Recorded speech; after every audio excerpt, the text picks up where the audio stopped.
Hey, what's up? This is Chosen, and in this video, we're going to be talking about Raid having a new queen at the rank 1 spot, in my opinion, in terms of how I feel the community is perceiving the champions in the game. I'll also walk you through, since I've been doing content and been active in the community on a daily basis since the very start of Raid, since the early days. This is about probably the 4th champion that I think has been viewed as the most desirable by the Raid community as a whole in general. So we'll talk about the different steps in that and how and why I think we have a new champion at the top of that list for the first time in a while. So let's get into it.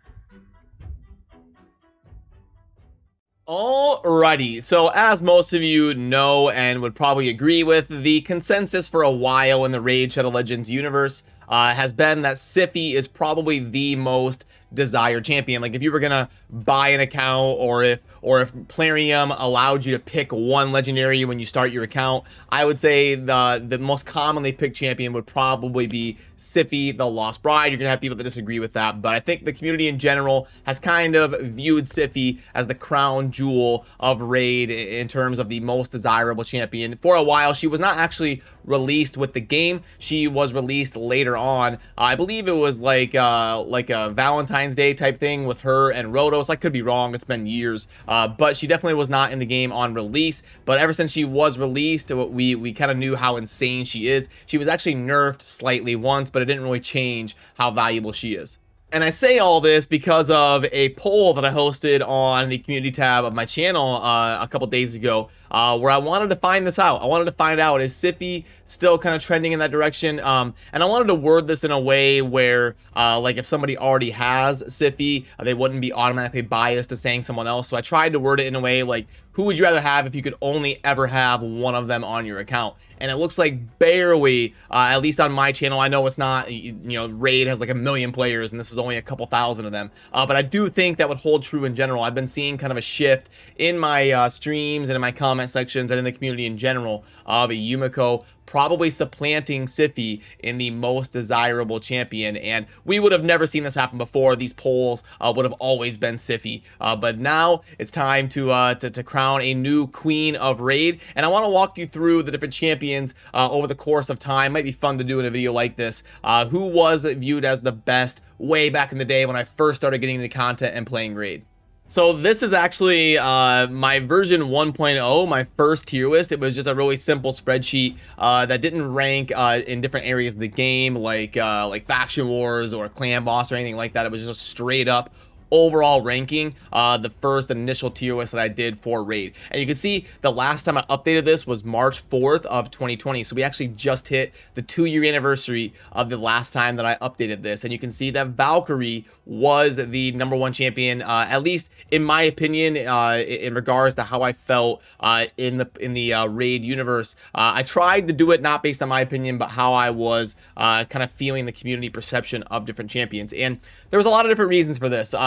Counterattack was insanely valuable. You'll see the top 2 legendaries on that list were Valkyrie and Martyr. So back in the early days of Raid, the meta for Clan Boss was these like double counterattack compositions with like Skull Crusher and Martyr, or Valkyrie and Martyr. And that was the ultra, that was like the 2-key ultra nightmare meta. You get all of these counterattacks with champions that can really scale up damage, keep them alive, stay alive as long as you can, and just counterattack the Clan Boss as often as you can. And then also, these champions were insane for account progression because the Fire Knight was one of the hardest things for players to get to. There's been a lot of good epics to come out that were added to the game, Miscreated Monster, all sorts of really amazing epics that help people with progression now that didn't exist back then. There was also no 6-star gear or anything like that, so it was really hard to complete Spider 20 and Fire Knight 20 and stuff. And if you had Valkyrie or Martyr, you would be able to do that a lot easier. And with them being meta in the Clan Boss, which is the most important area of the game for rewards, there was no Platinum Arena back then, So Sify wouldn't have had like nearly the impact back then as she would now. Now that Platinum Arena is a thing, and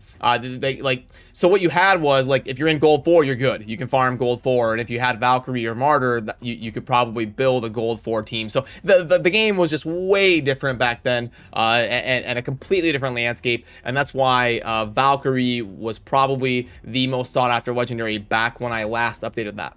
But I did have an iteration of the tier list even before that, where I had Martyr as the most wanted champion in the game. And then I eventually kind of came around to people constantly screaming at me like, hey, no, Valkyrie's better. You got to put Valkyrie as #1 instead of Martyr. And I finally gave in and was like, okay, you're probably right. We'll put Valkyrie at the #1 spot. So it has kind of gone from the very early days of Raid, from being Martyr as the queen of Raid. Then it transitioned into Valkyrie overtaking that #1 spot. And then with the release of Sify has been in that #1 spot for a couple years now. But now Plarium has a new queen in town to be the most desired champion in Raid Shadow Legends. And I do believe Yumiko is finally kind of taking that mantle from Sify in being that insane champion that everyone wants to have on their account because of the insane things that she brings to the table. And I think the main part of that is the fact that she's kind of both Prince Kymar and Warlord in one champion with one ability. You know, Kymar and Warlord are both... They both have an argument for being top 10 legendaries in their own right. Warlord for his ability to lock out enemy champions by increasing the cooldowns of all their skills, and Kymar with his ability to reset all the cooldowns of your ally skills, while Yumiko can kind of fill the role of both of them with this ability here that's going to decrease the cooldown of all ally skills by 3 turns. I know it's not as good as a Kymar reset, but most of your really good champions are going to have cooldowns of 3 in their abilities. So it's kind of a pseudo Prince Kymar ability, but then also increasing cooldowns of all your enemy skills by not 2 turns, which is what you would expect, but by 3 turns. I actually expect them to probably adjust that at some point and probably lower that to 2 turns. Decrease cooldown of all ally skills by 3, but then increase cooldowns of all enemy skills by 2. I think at some point in time we may see that it get adjusted. We saw Sify get slightly nerfed about 6 months or so after her release, and I could see a similar thing happening to Yumiko's A3 here. It would not surprise me at all.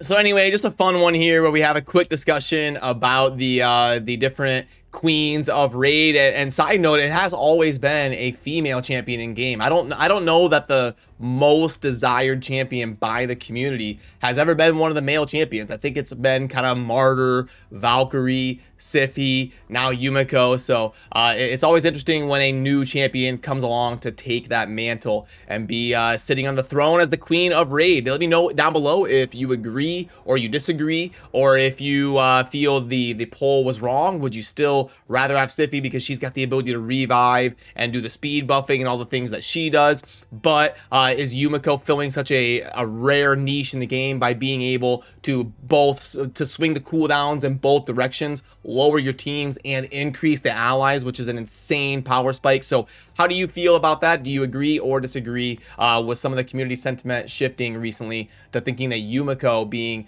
a little bit more valuable than Sify was for the last couple of years that she held that mantle? So that'll do it for me on this one. As always, thank you for watching. Have a good rest of your day. Peace.